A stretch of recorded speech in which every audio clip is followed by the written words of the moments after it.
Qur'aana afgootan qabsoo hadhaayaa sanuu biyyoo ormaa keessa taa'a yoo ilmi keessa liiftiidhaan baatu ifaa jeenkeetu gara asin nyaatu hedduu dhageenne dabeessa ciiraa dubbii asii fi achi micciiraa yaa madaqoo maddi keessaneessa milkaa'uun keenya isin bobeessa laffaati ishee kaaliiftiin himmitu ni laalla deemme sifaa bariitu biddeen jetti abjuun bara beelaa sirreessi himee yaada kee kabeelaa nu dhiisimee komitee shayxaanaa karattiin dha.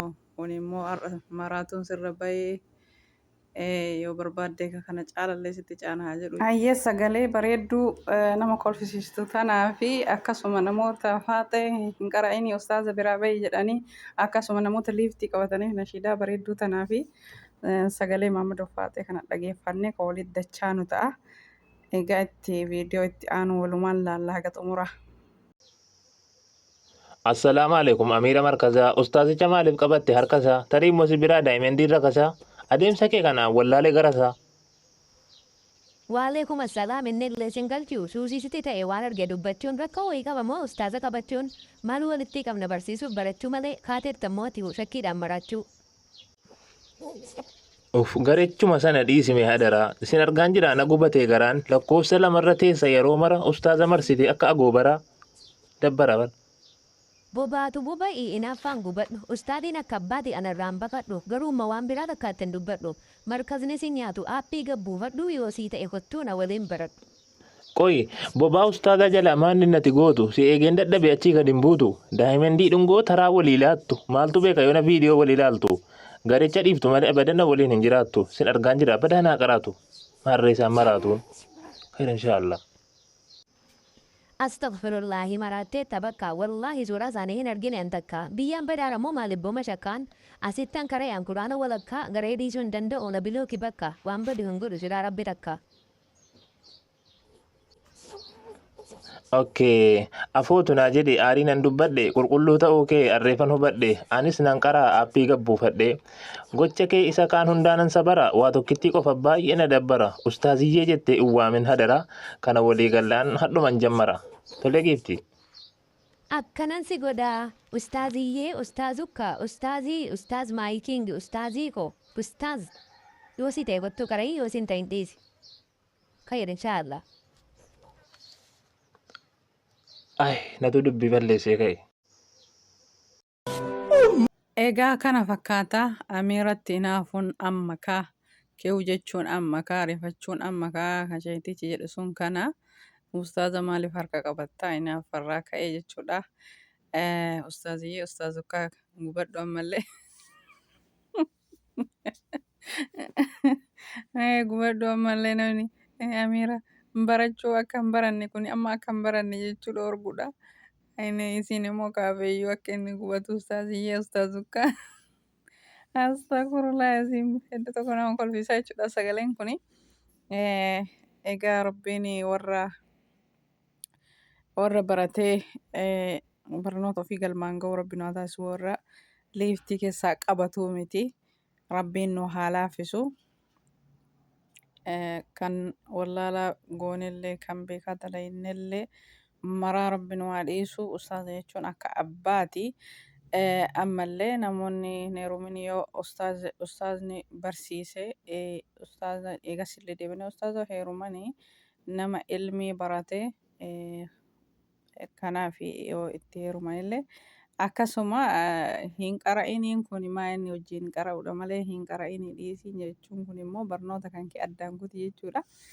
Akkasitti ani barnoota kiyya barachaa jira yoo sii ta'e kottu baradhu maal abboo mashaqaan biyyi nagaami jette akkasi jechi kun immoo hubannoo namoota markaza liiftii qabatanii fi qaldima keessa isaan qalbii keessa sagalee kanallee haa waraabanii qaldima keessa immoo achuma keessa deebii namaaf ta'a jechuudha. Akkasuma nashiidaan jalqabarra dhageeffannellee nashiidaa baay'ee barnoota hedduu of keessaa qabdudha. Keessumaa waa'ee markaza liiftii qabachuurraa markaza dhiyeessurraa jechuudha. Yoo barannellee ofumaa barnoota diinii islaamaa waa hunda barannaa yoo irraa fagaanne immoo homaa barachuu hin dandeenyu waa'ee diinii islaamallee waa beekuu hin dandeenyu jechuudha. Amma yeroo ammaa kana nurra ijoollee kiristaanatu waa sirrii barataa jechuudha. Gaafii tokko yoo namni gaafate gaafii san wallaaluun barnoota dhabuudha. Kanaaf nama barnoota baratee fi namni barnoota hin baratin immoo tokkoo miti. Rakkoo. Egaa hordoftoota kiyya assalaamu alaikum warahmatullahi wabarakaatu kabajamtoota fi jaallatamtoota daawwattoota hordoftoota YouTube chaanaala kiyya jalatti argamtan jirtu my family hundi keessanuu baga jiraattanii kan jalqabarraa na hordoftan kan haaraa dhuftanillee ahlan wa sahlan wa marhaban ani dhufu baga nagaan gama YouTube chaanaala kiyyaa dhuftanii. Egaa hordoftoota kiyya hundi keessanuu naaf galatoomaa kan jalqabarraa maatii naaf taatanii kan hanga amma nafaan jirtanillee laayikii godhaa laayikii akkasuma komantii barreessaa isiniin jedha. Kan haaraa dhuftanillee akkasuma sabskraayibii godhaa. Galatooma kan alaa kan biyya keessa hundumti keessanuu kan na daawwattanii kan na hordoftan jechuudha. Egaa viidiyoon kiyya akkasuma waa'ee nasheedaa markaza liiftii qabachuu fi akkasuma amiira ustaaza harka qabachuu kana sagalee akkuma dura jalqabarraa waliin dhageeffanne saniiti jechuudha. Markazallee yoo liiftii qabanne ofuma miina malee homaa nama miinu yookaan ustaaza hin miinu jechuudha. Ulamaa'een akka abbaa ofiitii laalamee qarraa nu baaste aliifarraa kaanee har'a salaanni maaliin salaatama yeroo salaatamu suuraa kamtu qara'a suuraa kamtu dursa salaataaf qara'ama waa hedduu barannee jechuudha. Har'a odoo isaan kana nu barsiisuu baatanii nuti jaahilaa jechuudha. Waa takka beekuu hin dandeenyu jechuudha. Alhamdulillah rabbil alamin rabbiin galanne haa ga'u. Har'a waa meeqa barannee jechuudha. Nama waan baratillee itti fayyadamee borummoo deebi'ee nama kan beekne barsiisu rabbi nu haa taasisu. Qura'aanallee rabbi nu haa laaffisu. Namoonni tokko tokko keessumaayyuu kan osoo qaraanii qura'aan nu dhibee jedhanii dhiisantu jira.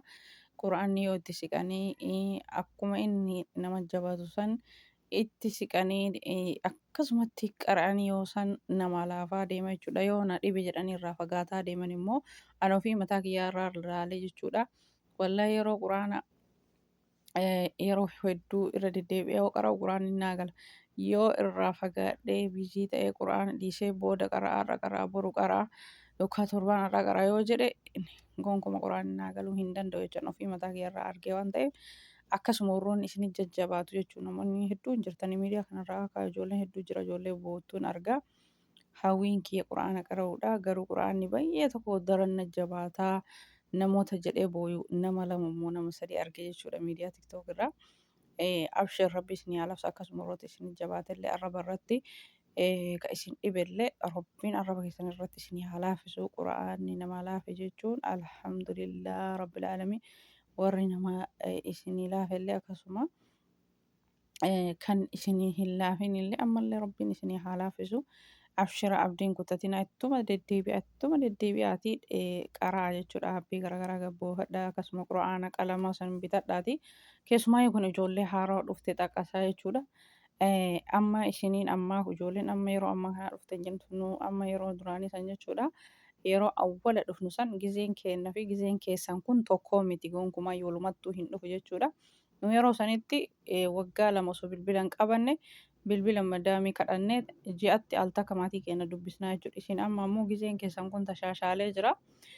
Silkiyyuu jamar biyyaa qabattanii dhuftanii madaamiin nuu biti jettanii waan isin madaamii eeydanii madaamii kadhattanii jiru akkuma dhuftanii gara markazaa seentanii.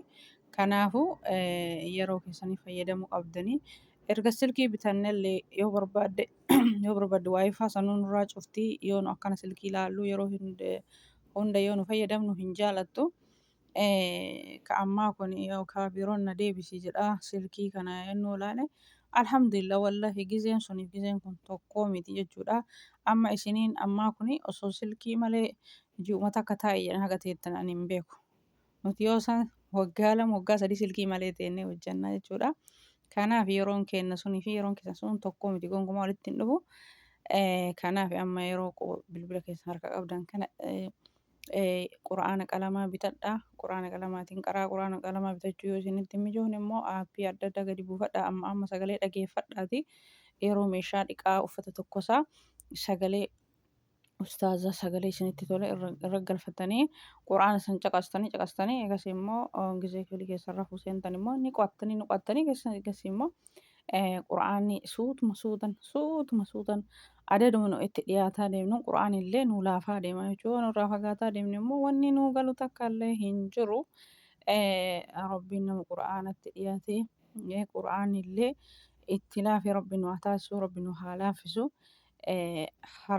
Harfii huruufaa akkasuma waa hedduutu jira quraana kana barachuun nama waan hundaa waan sila quraana keessatti wanta sila barachuu barbaachisu hunda rabbiin nama barate nu haa taasisu. Awwala huruufa kana sirriitti bulleeffachuudha jechuudha. Huruufa darsii tokko hanga 17 kana jechuudha. Isuma irra deddeebi'anii qara'aa quraanni namaa galutti isuma irra deddeebi'u qubee harfii sirriitti addaan baafachuuf isuma irra deddeebi'anii qara'anii yoo jedhan akkasuma suuta namaa laafaa deema. An dhugaa dubbachuu fi yeroo awwalaa huruufnu na dhiba jechuudha. Akkasuma adaduma itti dhiyaadhuun eegas qulqullina galee jechuudha. Alhamdulillahi rabbil aalamiin. Akkasuma isinillee rabbiin isin haa laaffisu. Waa'ee sagalee nashiidatirraa kaasee kana kaasee viidiyoon kiyya kana fakkaataa viidiyoo biraatti walitti deebinutti turtii gaarii baay'ee isiniin jedha hordoftoota kiyya.